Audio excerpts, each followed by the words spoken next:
Welcome everyone. Thank you for joining us today. I'm Teresa Marantet, CEO and Chief Nursing Officer of the Windsor-Essex County Health Unit. I will now report our current case counts. Today we are reporting 20 new cases of COVID-19 in Windsor and Essex County. 4 are close contacts of confirmed cases, 4 cases are related to outbreaks, 6 are community acquired, 1 is travel related outside of North America, and 5 are still being investigated. We've had 12,253 cases since last March. 11,517 cases are now resolved, and 402 people are active at this time. 59 confirmed cases are currently in the hospital, and 9 people are in ICU. Our community has lost 334 people to COVID. We are reporting an additional 2 deaths today. 2 men from the community, 1 man in his 80s and 1 man in his 90s. 216 deaths have occurred among residents and staff in long-term care and retirement homes. There are currently 37 active outbreaks in Windsor and Essex County. 14 are in workplaces, 17 are in long-term care and retirement homes, and there are 6 outbreaks in our hospitals. As students and teachers prepare for the return to school on Monday, our nurses will continue to support the schools regarding safety protocols in the schools, such as physical distancing and increased mask use. Our nurses are there to support the needs of the students, staff, and parents as they return to school and continue to deal with public health measures during the pandemic. We will continue to use our existing protocols to identify exposures and mitigate transmission as quickly as possible. Our collective efforts in the first semester have shown us that our practices are effective. Please continue to follow public health measures, stay home if you're sick, limit your close contacts to your household members only, maintain a 2-meter distance from others, wash your hands often with soap and water or use an alcohol-based hand sanitizer, wear a non-medical mask or face covering, and cover your mouth and nose with a tissue or use the inside of your elbow when you cough or sneeze, and download the COVID Exposure Alert app at canada.ca. If you have any symptoms of COVID, no matter how mild, please get tested by calling or booking an appointment online at one of the assessment and testing centers at Windsor Regional Hospital or Erie Shores Healthcare. SOHAC in Windsor also offers testing for First Nations, Métis, and Inuit people and their families. I will now turn it over to Dr. Wajid Ahmed, our Medical Officer of Health. Good morning and thank you for joining us. I don't have much to add today as we continue to see a case decline in our region. We are really thankful to the community for following all those public health measures, and as identified yesterday as well, that people are still dying, and these are all the results of the surge that we have seen last month, and we need to make sure that we don't want to see it again as cases are declining. It is really important that these public health measures are not all or none. There has to be an ongoing emphasis on following these public health measures, whether we are in lockdown, whether we are following the regular public health practices. The personal responsibility, our personal role continues to be critically important, that how we self-monitor our symptoms, how we go for testing, how we are connecting or not connecting, in this case, with people who do not live with us. Those are really important messages that I want to reinforce and make sure that people understand that and don't take this as an opportunity to break these rules again and to go on with their socialization and everything else that's happening in the region. So having said that, we can now take questions from the media. Today we'll start with CBC. Yes, good morning. I noticed that Windsor Regional Hospital and Erie Shores have cut their testing hours down. So is there any concern that our numbers are declining because we're testing less? I think I've answered this question many times, that we do keep a close eye on the number of tests that happens over the week, and I present that number every Friday. So tomorrow we'll present that number again. And as we have said, last week we have seen maybe roughly 1,000 cases, 1,000 people who were tested less than the previous weeks. Consistently, we were testing around 11,000 in the month of January and late December. Last week, when we reported something around 10,000 mark, which was a decline of 1,000 tests in the region. And as we say, people who will go for testing who are the people who would be at a higher risk when your community case rates are declining, when your active case rates are declining. The number of people needing to go to these assessment center would be less. So it's not about that there is an ongoing risk, and the only way to find it out is based on the testing. Testing is an important component, but we also have to understand that who are the right people who need to go and get tested. The capacity issue at the assessment center is dependent on how many people are showing up at the assessment center. If the need increase, I'm sure that the hospital will increase their testing and assessment center timeline if there are any issues with the with people's inability to get the test done. So I don't think that the number that we are seeing right now is a reflection of people just not going to the test, because what we are also noticing is a decline in the percent positivity of the test as well. So we have to take a look at those, and these numbers are the number for now, and we need everyone's support to keep the numbers that way. Okay, and is there anyone on the Health Units Vaccination Prioritization Committee who's representing people with disabilities? Not directly, because that's one of the functions that we do talk about at our public health, in all our public health approaches, especially to how to reach the marginalized communities, marginalized population, people with any equity issues, whether we're talking about any physical disability or being in a remote community or unable to access their healthcare provider. So we do take that into consideration. But at the committee level, it's just myself because it's a tight committee, and on the prioritization, we do talk about those individuals who may need some additional support to get that done. And one of the key group that we can still already think about is individuals or adults receiving chronic home care. And so that's the group that we are working with Ontario Health to provide to develop a vaccination strategy specifically to address that population. Is there any plan to add someone from that community to the committee? At this point, as I said, it's a tight committee to get the work done. If there is any specific concerns, we'll be happy to take those concerns and bring that forward as part of our discussion. Okay, thank you. Any questions from Blackburn? Morning. Do you have any more indication of how rapid testing or testing would be implemented on a local level? Can you repeat your question again, Maureen? Since when I asked about Tuesday, wondering since then, have you had any indication of how asymptomatic testing or rapid testing would work on the local level within the school system? Oh, in the school system.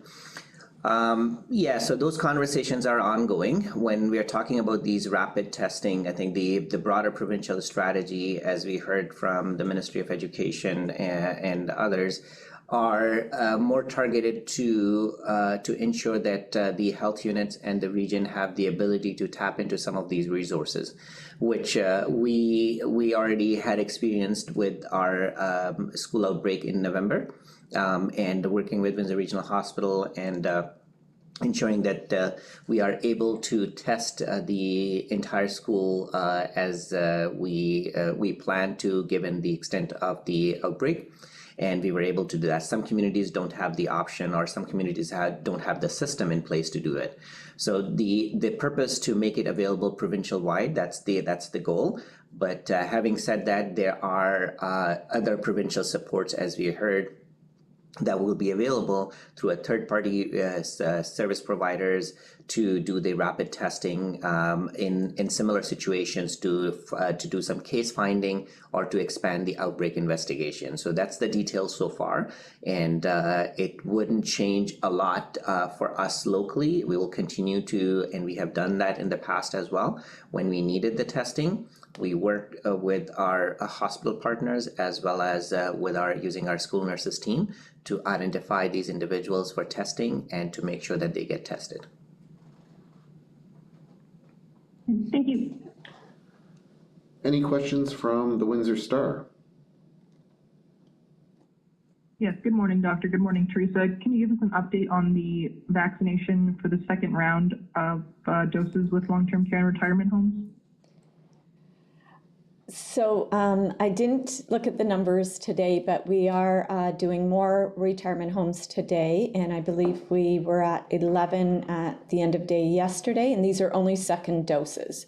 And so today there'll be, I believe, 2 or 3 more retirement homes, or long-term care homes. And so we are on schedule for the second doses, and things are going well. And have you received that shipment of the Moderna yet, or do you have a date when you know you will receive it? We know that it's coming. We don't have confirmation of the exact date, but we are ready to receive it. Are you comfortable with the supply that you have now to continue the rollout of second doses, or are you cutting it close right now? We are cutting it close. We need this shipment to reach our health unit destination and move forward. So right now we're doing the second doses, but we'll be in much better. I'll feel a bit better when we get that shipment. Okay, thank you. Any questions from AM 800? Teresa, just following up on that question, so just want to confirm. So it's on route right now to Windsor-Essex? I don't know if it's en route. Based on the schedule we were given, it will be this week, and based on what I've received is that it's in our area, not in our area yet, but it's in our province, and that it just has to make its way down to us. So we are using the remaining supply to finish our, what we're starting every day, but we need the vaccine to continue on with the second doses. So we're anticipating that we will get ours in the next day or 2. When you say cutting it close, if the second shipment doesn't arrive, for example, by, let's say, Friday, could you continue with the second doses next week? Or is that how, when you say cutting it close, how close are we? So tomorrow is Friday, and that's the 5th. So according to the province, that the vaccines will arrive, either today, tomorrow, or through the weekend. And so we do have people scheduled. We're using what we have right now. I'd have to look at the exact amount. But if there was a delay in the second dose, we'd have to go to Dr. Ahmed to give us that, further direction. Because right now the direction is 28 days for Moderna, unless for some reason we're not able to give that second dose due to an illness or another reason that they're not able to receive it. So we need to have the vaccine to continue on because we have many more people to give second doses to. As you know, we're dealing primarily with the residents and want to stay to schedule as much as possible. Okay, and one final question in regards to schools. I believe this is probably for Teresa as well. Teresa, obviously in-person learning hasn't been happening since mid-December, and I'm guessing your staff have been shifted, and then obviously the vaccine started. With the return of school, how is this going to impact your staff? I know they are busy working around the clock, but with the return of schools and who knows, potential cases in schools and outbreaks in schools, how will this impact your staff? So you're right, we have reallocated and kind of shuffled our nurses from either case and contact management and into the vaccine rollout.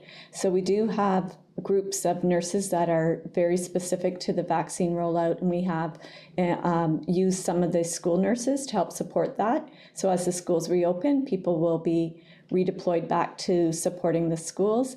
We had good processes in place when schools first opened. We've really will continue to use those. We have a good reporting system and good practices to identify, cases and contact management and support the schools. So we are using the staff that were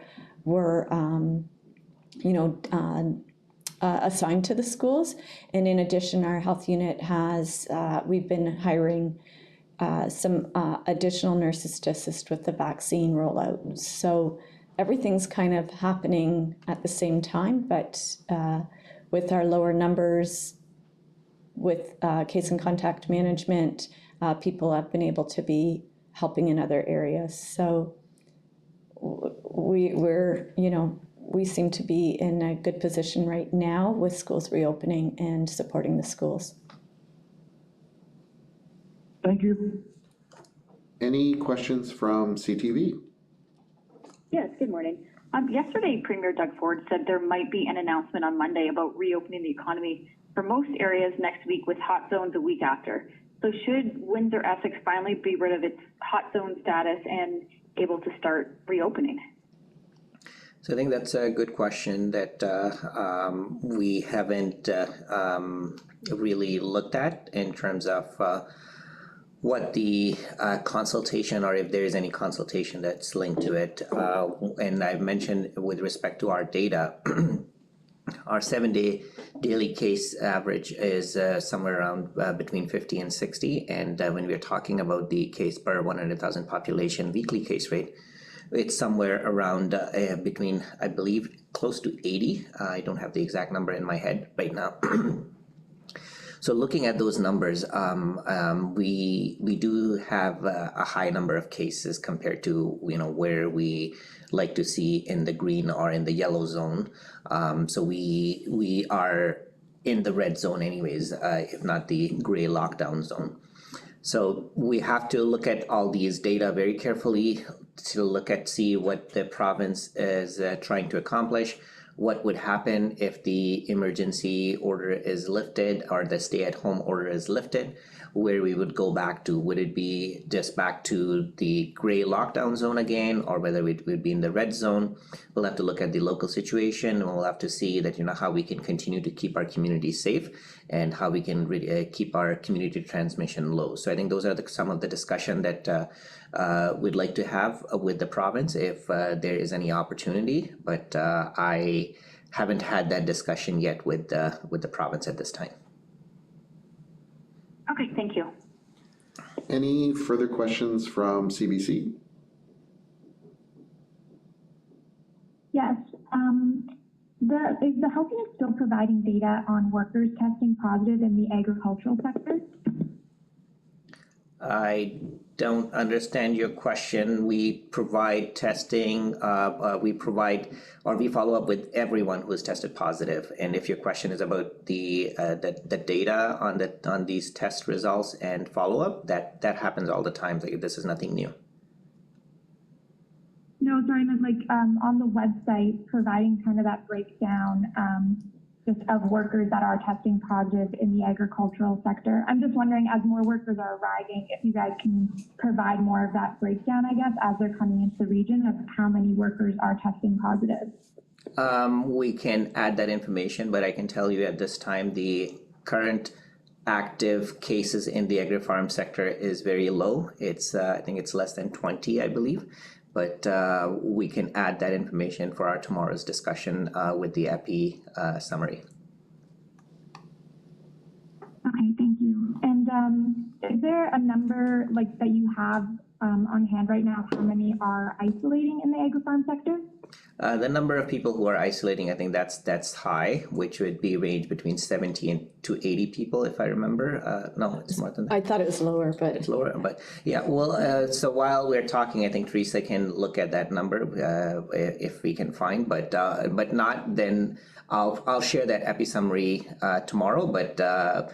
The people who are isolating, that number would be high, like not 20, but I think it would be more than like close to 50, if not more. But I will provide all those details tomorrow with respect to the agri-farm workers in our epi summary tomorrow. Okay, and can you add the number that are quarantining as well, like doing that mandatory 14-day quarantine if possible? Mandatory 14 days quarantine for the newly arrived worker. Is that what you're referring to? Yeah, for agri-farm workers that are coming in and arriving. I would tell you that we may not have that information because we are not, there is no system in place that tell us that there are newly arrived workers who are currently isolating, doing the mandatory 14 days quarantine at this time. We are only following up with people who somehow become positive, or if the employer voluntarily share that information. There is no process in place to provide you with that answer that who is currently doing the 14-day quarantine because they newly arrived. If it's a new housing accommodation, our inspectors do monitor to look at the housing accommodation piece, but they may also not necessarily know that if the accommodation, if it's approved for, let's say, 10 people, if there are 10 people currently quarantining or just one person, so there's a system gap there. Okay. And just a final question. This might be an odd question and you might have gotten it before, but under current restrictions, can you take a drive in your car just to get out of the house? Like you're not actually stepping outside of your car, but let's say you live in Windsor and want to drive to Kingsville or Leamington. Is that something that can be done? Well, I think we recognize the mental well-being piece. Some people may not necessarily want to stay indoor all the time. The real intent of this stay-at-home order is to make sure that people are doing only the essential things. There are reasons for people to go outside for a walk, to get fresh air, to get a little bit of change of scenery, if you want to call it. So I don't necessarily see that as an activity that is not allowed. I think people can do that as long as you mention that they're not doing this to go and meet someone or to engage in any non-essential activity. It's only for the mental well-being piece and to just get out of the house if they have to. Okay, so is there any way that someone could be fined or charged for that if they were to do that? I cannot answer that question. I think the police can answer that question. They can ask the question that what people are doing, and especially if upon finding if there are different people in the same car whose addresses are different. So they do have that, but if people are all like, if it's a family, or if it's people living in the same household, I don't think that there should be any reason for concerns. And but I would leave that question to our law enforcement agencies to maybe better answer that question. Okay, thank you. Any further questions from Blackburn? No, thank you. Windsor Star? No, thank you. AMA 100? No, thanks. Okay. CTV? No, thank you. Thank you, everyone.